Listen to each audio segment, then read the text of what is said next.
ನದಿಯಲ್ಲಿ ಕೊಚ್ಚಿ ಹೋಗ್ತಾ ಇದ್ದ ವ್ಯಕ್ತಿಯನ್ನ ರಕ್ಷಣೆ ಮಾಡಲಾಗಿದೆ. ತೆಪ್ಪದ ಮೂಲಕ ಮೀನುಗಾರರು ವ್ಯಕ್ತಿಯನ್ನ ರಕ್ಷಿಸಿದ್ದಾರೆ. ಸುರಪುರದ ಬಂದೊಡ್ಡಿ ಸಮೀಪ ಯಮನಪ್ಪ ಎಂಬುವರನ್ನ ರಕ್ಷಿಸಲಾಗಿದೆ. ಪ್ರಾಣಾಪಾಯದಿಂದ ಪಾರಾದ ಯಮನಪ್ಪ ನಿಟ್ಟುಸಿರು ಬಿಟ್ಟಿದ್ದಾರೆ. ಮೀನುಗಾರರ ಕಾರ್ಯಕ್ಕೆ ಶಾಸಕ ರಾಜ ವೇಣುಗೋಪಾಲ ನಾಯಕ ಹಾಗೂ ಸ್ಥಳೀಯರು ಮೆಚ್ಚುಗೆಯನ್ನು ವ್ಯಕ್ತಪಡಿಸಿದ್ದಾರೆ.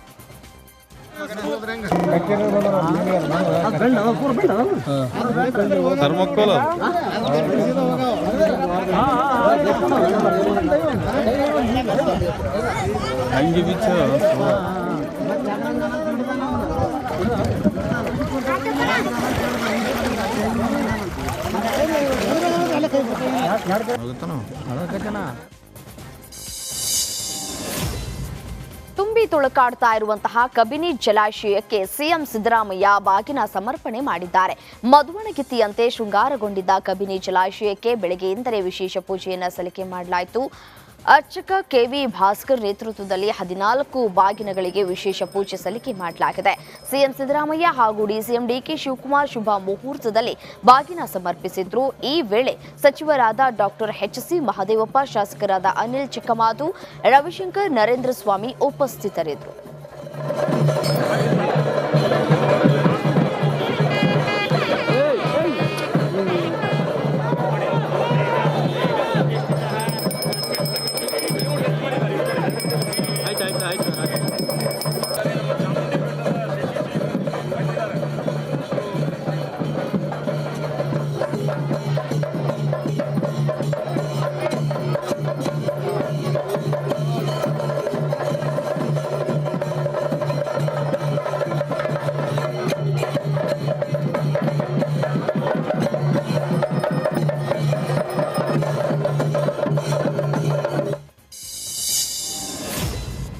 ಕಬಿನಿ ಜಲಾಶಯಕ್ಕೆ ಬಾಗಿನ ಅರ್ಪಿಸಿದ ಬಳಿಕ ಡಿಸಿಎಂ ಡಿಕೆ ಶಿವಕುಮಾರ್ ಸಂತಸ ವ್ಯಕ್ತಪಡಿಸಿದರು.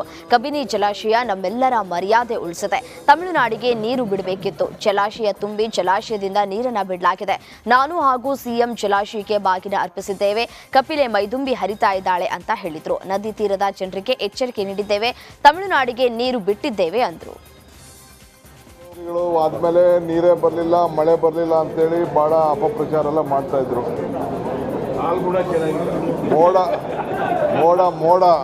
ಮೋಡಕ್ಕೆ ಯಾರು ರಾಜಕೀಯದಲ್ಲಿದ್ದಾರೆ, ಯಾರು ಅಧಿಕಾರಕ್ಕಿದೆ ಅಂತ ಹೇಳಿ ಅದೆಲ್ಲ ಲೆಕ್ಕಕ್ಕಿಲ್ಲ.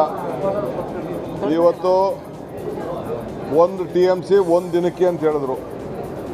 ಆ ದೇವ್ರ ಕೃಪೆಯಿಂದ ಈಗ ನಾವು 40 TMC ನಮ್ಮ ಲೆಕ್ಕ, 44 TMC ಲೆಕ್ಕ ಈಗ ದಾಟಿ ಹೋಗಿದೆ.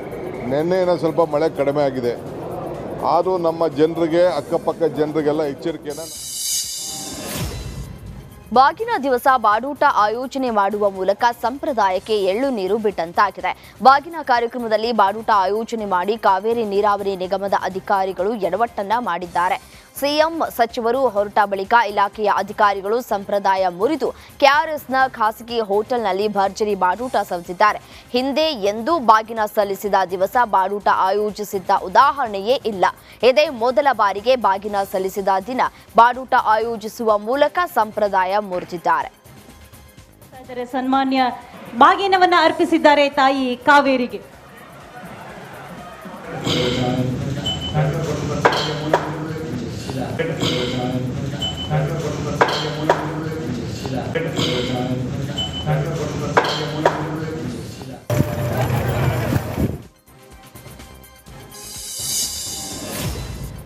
ಶಿವಮೊಗ್ಗದ ಭದ್ರಾ ಜಲಾಶಯದ ನಾಲೆಗಳಿಗೆ ನೀರು ಬಿಡುಗಡೆ ಮಾಡಲಾಗಿದೆ. ಭದ್ರಾ ಡ್ಯಾಂನ ಬಲ ಮತ್ತು ಎಡದಂಡೆಗೆ ನೀರು ಬಿಡುಗಡೆ ಮಾಡಲಾಗಿದೆ. ಈ ಬಗ್ಗೆ ಭದ್ರಾ ಕಾಡಾ ಆಡಳಿತ ಮಂಡಳಿಯ ಸಭೆಯಲ್ಲಿ ನಿರ್ಧಾರವನ್ನು ಕೈಗೊಳ್ಳಲಾಗಿದೆ.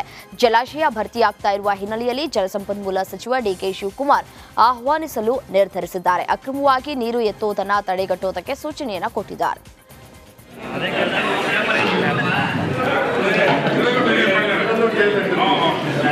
ಅದೇ ರೀತಿ ಈ ಒಂದು ನೀರಾವರಿ ಸಂಸ್ಥೆ ಎಲ್ಲ ಅಧಿಕಾರಿಗಳು ಕೂಡ ನಾನು ಗೌರವ ಕೊಟ್ಟು.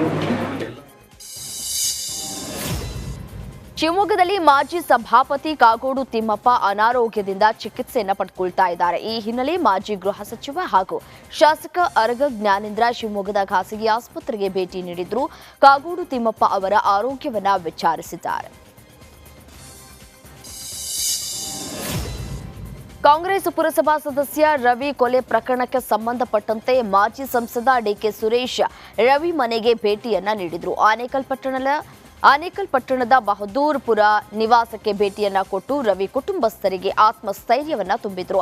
5 ದಿನದ ಹಿಂದೆ ಪುರಸಭಾ ಸದಸ್ಯ ರವಿಯನ್ನ ಬರ್ಬರವಾಗಿ ಕೊಲೆ ಮಾಡಲಾಗಿತ್ತು. ಸದ್ಯ ಕೊಲೆ ಪ್ರಕರಣದಲ್ಲಿ 7 ಜನರ ಬಂಧನವಾಗಿದ್ದು, ಪ್ರಮುಖ ಆರೋಪಿ ಕಾರ್ತಿಕ್ ಅಲಿಯಾಸ್ ಜೆಕೆಗಾಗಿ ಹುಡುಕಾಟವನ್ನ ನಡೆಸಿದ್ದಾರೆ.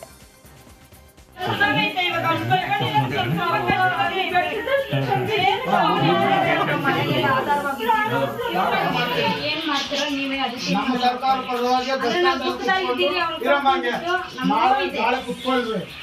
ಪರವಾಗಿ ಬಸ್ ಸ್ಟಾಂಡ್ ಅಲ್ಲಿ ನಾವು ಧರಣಿ ಮಾಡೋಣ. ಮುನ್ಸಿಪಲ್ ಬೇಡ, ಬಸ್ ಸ್ಟಾಂಡ್. ಕುಡಿದ ಮತ್ತಿನಲ್ಲಿ ಇಬ್ಬರು ಯುವಕರು ಮಾರಕಾಸ್ತ್ರಗಳಿಂದ ಮನಸ್ಸು ಇಚ್ಛೆ ಹಲ್ಲೆಯನ್ನ ಮಾಡಿದ್ದಾರೆ. ಮಾಗಡಿ ರಸ್ತೆಯ SLN ಬಾರ್ನಲ್ಲಿ ಈ ಗಲಾಟೆ ನಡೆದಿದೆ. ಕಳೆದ ಶುಕ್ರವಾರ 26ರಂದು ಕ್ಷುಲ್ಲಕ ಕಾರಣಕ್ಕೆ ಪುಂಡರು ಬಾರ್ನಲ್ಲಿ ದಾಂಧಲೆ ಮಾಡಿದ್ದಾರೆ. ಹಲ್ಲೆಯ ದೃಶ್ಯ ಸಿಸಿಟಿವಿಯಲ್ಲಿ ಸೆರೆಯಾಗಿದೆ. ಈ ಸಂಬಂಧ KP ಅಗ್ರಹಾರ ಪೊಲೀಸ್ ಠಾಣೆಯಲ್ಲಿ ಪ್ರಕರಣ ದಾಖಲಾಗಿದೆ.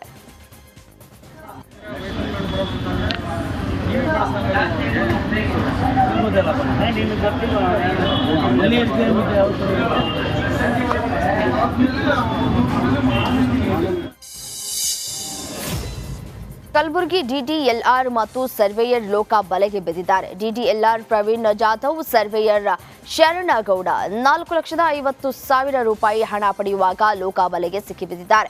ಜಮೀನು ಒಂದರ ಸರ್ವೆ ಪೋಡಿ ಮಾಡುವುದಕ್ಕೆ ಪ್ರವೀಣ್ ಜಾಧವ್ ಒಟ್ಟು 10 ಲಕ್ಷ ಹಣವನ್ನ ಲಂಚಕ್ಕೆ ಬೇಡಿಕೆಯನ್ನ ಇಟ್ಟಿದ್ದ. ಭೂಮಾಪಕ ರೇವಣ್ಣ ಸಿದ್ದ ಮೂಲಗೆಗೆ ಪ್ರತಿಯೊಂದು ಫೈಲ್ಗೂ ಹಣ ನೀಡುವಂತೆ ಬೇಡಿಕೆ ಇಟ್ಟ ಬೆನ್ನಲ್ಲೇ ರೇವಣ್ಣ ಸಿದ್ದಪ್ಪ ಲೋಕಾಯುಕ್ತರಿಗೆ ದೂರನ್ನ ನೀಡಿದ್ದ. ಇದು ಲೋಕಾಯುಕ್ತ ಅಧಿಕಾರಿಗಳು DYSP ಗೀತಾ ಬೆನಾಳ್ ನೇತೃತ್ವದಲ್ಲಿ ದಾಳಿಯನ್ನ ನಡೆಸಿ ಇಬ್ಬರನ್ನ ಬಂಧಿಸಿದ್ದಾರೆ.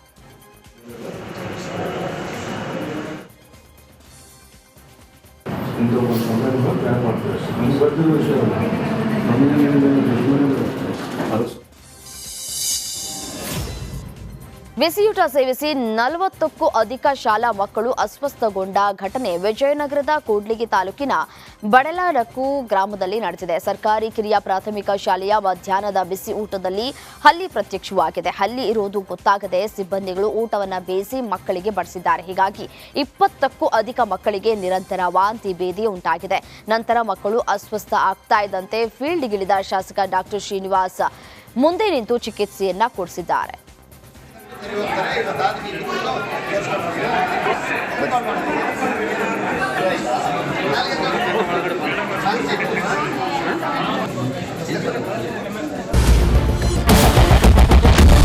ಕ್ಯಾಪ್ಟನ್ ಅರ್ಜುನ್ ಕೊಂದಿದ್ದು ಯಾರು? ಅವ್ರ ನರೇಟಿವ್ ಎಲ್ಲಿ ತಂದಿಟ್ಟಿದ್ದಾರೆ ಅಂತಂದ್ರೆ ಸಂಪತ್ತನ್ನ ಹಂಚಿಬಿಡೋದು ಅಂತ. ಇದು ಸ್ಟುಡಿಯೋ ಟಿಪ್ಪು ಜಯಂತಿ ಮಾಡಕ್ಕೆ ಅವ್ರಿಗೆ ಖಂಡಿಸಿದ್ರು. Very nice. ಯಾರು ತಪ್ಪು ಮಾಡಿರೋದಿಲ್ಲಿ? ಓಲೈಕೆ ಹೇಳಿಕೆ ಇದು ಅಂತ ಹೇಳಿ ಯಾಕೆ ಪರಿಗಣಿಸಬಾರದು? I.N.I. ವೇದಿಕೆ ಇದು ಫೋಟೋ ಎಲ್ರಿಗೂ ಒಂದು ಟೈಮ್ ನಿಮ್ಮ ಸಮಯ ಮುಗಿದಿದೆ. ಅವ್ರು ಹೇಳೋಕ್ಕಿಂತ ಮುಂಚೆನೆ ಹೇಗೆ ಪ್ರತಾಪ್ ಸಿಂಹ ಪಾಸ್ ಕೊಟ್ಟಿದಂತ ಆಗ್ಲಿ ಡಿಕ್ಲೇರ್ ಆಗೋಗಿತ್ತು ಅಂತ ನನಗೊಂದು ಡೌಟ್ ಬಂತು.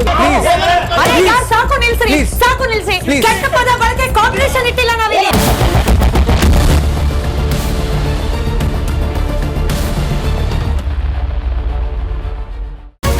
ರಿಪಬ್ಲಿಕ್ ವರ್ಡ್ ಆಪ್ ಇದು ಕೇವಲ ಅಪ್ಲಿಕೇಶನ್ ಅಲ್ಲ, ಸಮಗ್ರ ಸುದ್ದಿಗಳ ಸಂಪರ್ಕ ಮಾರ್ಗಕ್ಕೆ ಕ್ರಾಂತಿಕಾರಿ ಬದಲಾವಣೆ.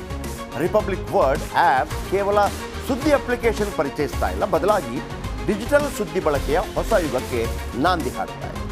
ಇದೊಂದು ಬ್ರೇಕಿಂಗ್ ನ್ಯೂಸ್, ಪ್ರಭಾವಶಾಲಿ ಕಾರ್ಯಕ್ರಮಗಳಿಗೆ ಗಟ್ಟಿಯಾದ ನ್ಯೂಸ್. ಇಲ್ಲಿ ಕೇವಲ ತಾಜಾ ಸುದ್ದಿ, ಅದರ ನೇರ ಪ್ರಸಾರ ಮತ್ತು ಚರ್ಚೆಗಳಿಗೆ ಮಾತ್ರ ಅವಕಾಶ. ರಿಪಬ್ಲಿಕ್ ವರ್ಲ್ಡ್ ಆಪ್ ಡೌನ್ಲೋಡ್ ಮಾಡಿಕೊಳ್ಳಿ. ಗೂಗಲ್ ಪ್ಲೇ ಸ್ಟೋರ್ ಮತ್ತು ಆಪಲ್ ಆಪ್ ಸ್ಟೋರ್ನಲ್ಲಿ ಲಭ್ಯವಿದೆ.